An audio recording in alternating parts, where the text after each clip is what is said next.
네, 라이딩할 때 블루투스로 듣기 좋은 한당의 바이크판 사건 반장 팟캐스트 시작합니다. 안녕하세요. 저희가 예전에 혼다 강북 딜러 계약 해지건 이거 한번 다뤘었잖아요. 네네, 기억합니다. 오늘은 그 후속 상황이랑 혼다 코리아하고 다른 딜러점들 사이에 지금 어떻게 돌아가고 있는지 좀 더 깊게 파보려고 합니다. 네, 맞아요. 그 이후로 이제 좀 상황이 더 커지고 있어요. 그냥 강북 딜러 한 곳의 문제? 이걸 넘어서는 것 같습니다. 아, 커지고 있다고요? 네네. 오늘은 그 새로운 소식들이랑 또 그 배경에 뭐가 있는지 좀 자세히 알아보겠습니다. 그럼 일단 어떤 새로운 소식들이 있나요? 강북 딜러 말고 또 뭐 다른 데도 있나요? 네. 그게 지금 혼다 코리아가 강북 딜러뿐만 아니라 대구 딜러 있잖아요. 거기도 계약을 해지할 거다. 이런 얘기가 돌고 있어요. 대구요? 강북 딜러 대표 노원석 대표는 이미 7월 1일부터 혼다 코리아에서 부품이랑 제품 공급 이걸 딱 끊었다고 하고요. 그리고 딜러들이 쓰는 내부 전산망이 있거든요. HID 네트워크라고 하는데 이것도 못 들어가게 막아놨다고 주장을 하고 있어요. 와, 부품 공급도 안 되고 전산망도 막히면 이건 뭐 사실상 영업하지 말라는 거 아닌가요? 그렇죠. 그래서 고용노동부에 이게 부당한 계약 해지고 공급 중단이다 이렇게 고발장까지 낸 상태고요. 이걸로 직원 26분이 갑자기 일자리를 잃게 생겼다 뭐 이렇게 얘기하고 있습니다. 26명이요? 심각하네요. 근데 혼다 코리아는 왜 이렇게까지 하는 걸까요? 뭔가 다른 이유가 있는 건가요? 무슨 전략 같은 거라도? 네, 그게 좀 배경을 봐야 하는데요. 혼다 코리아가 사실 2023년부터 자동차 쪽에서 먼저 시작한 게 있어요. 자동차 쪽이요? 네, 원프라이스 정책. 그러니까 단일 가격제라고 하죠. 이거랑 온라인 판매 시스템 이걸 도입하겠다고 발표를 했었거든요. 단일 가격제? 이게 라이더분들한테는 조금 생소할 수 있는데 좀 쉽게 설명해 주실 수 있나요? 아, 네. 그러니까 전국 어느 혼다 딜러점에 가든지 이제 가격이 똑같다는 거예요. 서비스도 마찬가지고요.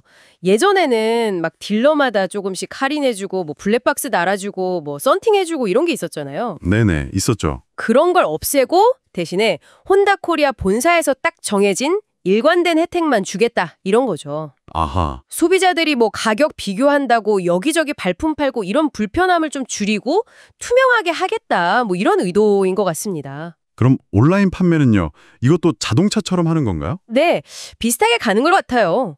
그 이중호 혼다 코리아 대표가 연초에 인터뷰한 걸 보면요.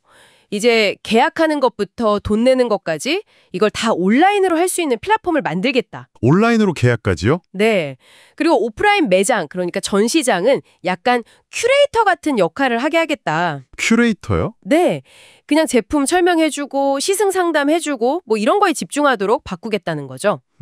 그래서 바이크 커뮤니티 같은 데서는 이걸 보고 아, 혼다 코리아가 이제 딜러들 판매권 가져오고 직접 하려고 하는구나. 이렇게 보는 시각이 많아요.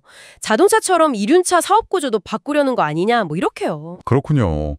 본사에서 뭔가 큰 변화를 주려는 거네요. 그럼 딜러들은 다 여기에 반발하고 있는 건가요? 아니면 아, 그렇지는 않아요.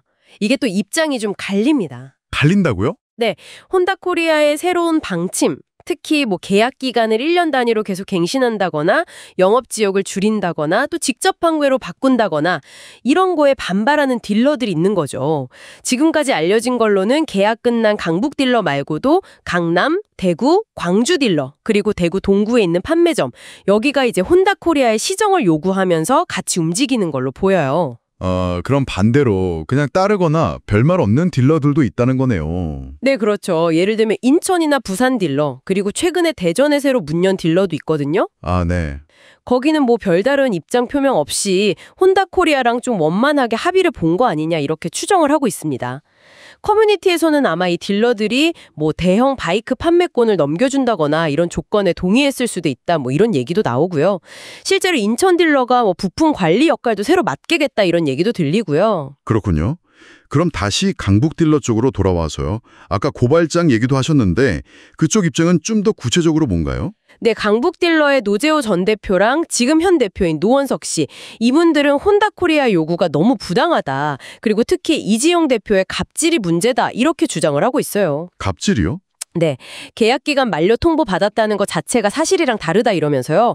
원래는 뭐 1년 단위 계약으로 바꾸고 영업지역 줄이고 직접 판매 강행하는 거 이런 거 좀 시정해달라고 요구하는 과정이었는데 그 과정에서 일방적으로 그냥 계약 해지 통보하고 부품 공급도 끊어버렸다 이런 입장인 거죠. 아, 그래서 노원석 대표는 고발장을 통해서 이 조치가 결국 부당해고랑 똑같다 이렇게 주장하고 있는 겁니다. 와, 들어보니까 상황이 진짜 복잡하게 얽혀있네요.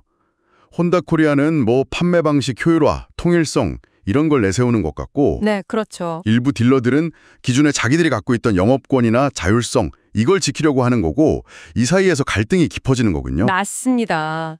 결국에는 이 변화가 앞으로 혼다 모터사이클을 구매하거나 또 정비 서비스를 받으려는 우리 라이더들한테 어떤 영향을 미칠까? 이게 중요하겠죠? 그렇죠. 소비자 입장에선 그게 제일 중요하죠. 네. 뭐 가격 정책은 어떻게 될지, 또 서비스 받기는 더 편해질지, 아니면 뭐 더 어려워질지, 또 내가 다니던 딜러와의 관계는 어떻게 될지 좀 장기적으로 지켜봐야 할 것들이 많습니다. 네. 오늘 말씀 들어보니 정말 여러 가지 생각해 볼 지점이 많네요.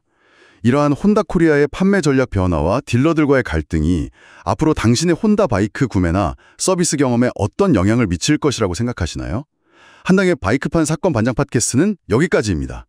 한당 채널 좋아요, 구독 꼭 부탁드려요. 감사합니다.